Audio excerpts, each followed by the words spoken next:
My ex owes child support, so I let him miss his flight. Now he says I kidnapped our kids.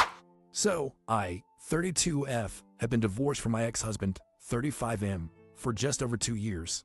We have 2 kids together, an 8-year-old son and a 5-year-old daughter. Our marriage started out like a dream. He was charming, thoughtful, the kind of guy who'd remember anniversaries and make pancakes on Saturdays. But things changed and fast after our daughter was born. It was like something inside him flipped. He became emotionally distant, dismissive, and angry.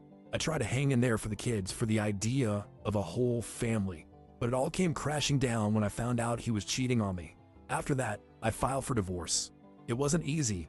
He fought me on everything: custody, finances, even stupid things like who got the blender. It dragged on for over a year.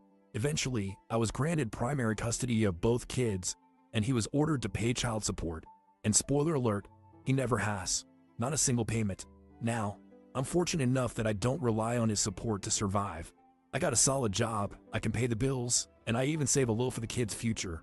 But still, I enrolled in child support enforcement because, hey, that money is legally owed to our children, and it would be nice to put it toward their college savings or future needs. But here's the kicker. He doesn't pay, not because he can't, but because he wants control. He's self-employed, so there's no easy way to garnish his wages, and he knows it. Withholding support is his way of trying to punish me for ending the marriage. I know this because he said it out loud, like in real words. The state, however, doesn't play games. Since he owes thousands in back child support, they've suspended just about everything they can, including, as I later found out, his passport. They've sent him notices, but he never opens his mail. I know this because he's told me proudly that he doesn't have time for that government crap. Now, here's where things start heating up. Earlier this year, my grandmother passed away. Most of my extended family still lives abroad. I'm a first-generation American, and I want to take the kids to visit them and see her resting place. Just a meaningful family trip, quiet, healing. But because I share custody, I need his written permission to take the kids out of the country. That's the law where we live. We went back and forth for a bit. He tried to guilt-trip me, saying I was trying to erase his side of the family, or some nonsense like that. But eventually, he agreed to sign, though not without making it weird.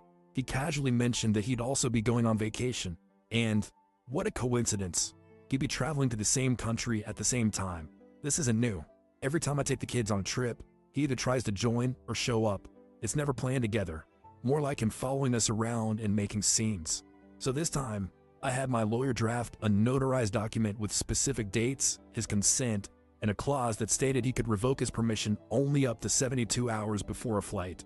After that, he couldn't legally interfere. He signed it. Fast forward to our departure day. I got to the airport with the kids 3 hours early. Everything was going perfectly. We were through security, grabbing breakfast, just enjoying a peaceful moment before the flight. That's when the phone rang. It was my ex. His voice was frantic. He just found out that his passport was revoked due to unpaid child support, and the airline denied him check-in. He was livid.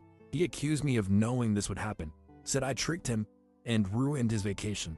I calmly told him that I had no idea his passport was suspended, and even if I had, it wasn't my job to warn him. Then came a bombshell. He said, well, if I'm not going, then you're not taking the kids either.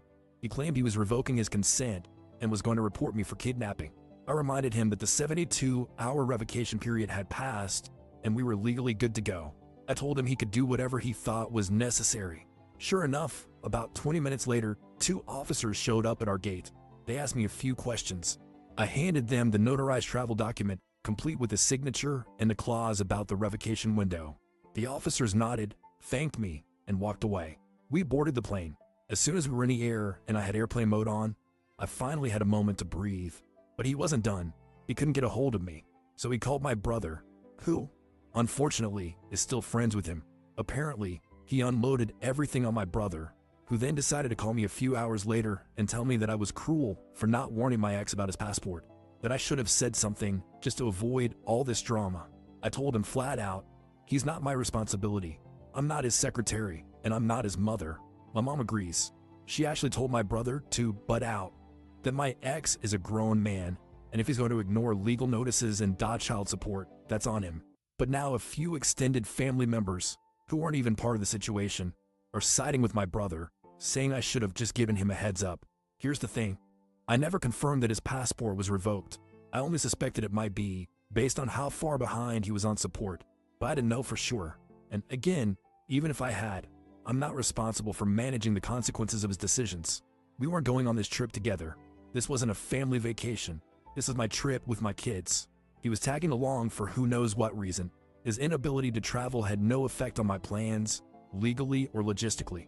At the end of the day, I think he's just embarrassed, not only because he got denied at the airport, but because he realized his control tactics don't work anymore. He can't hold child support over me, and he can't make me beg. He lost the power, and now he's lashing out. But Reddit, I've been questioning myself just a little. Was I really that wrong not to warn him?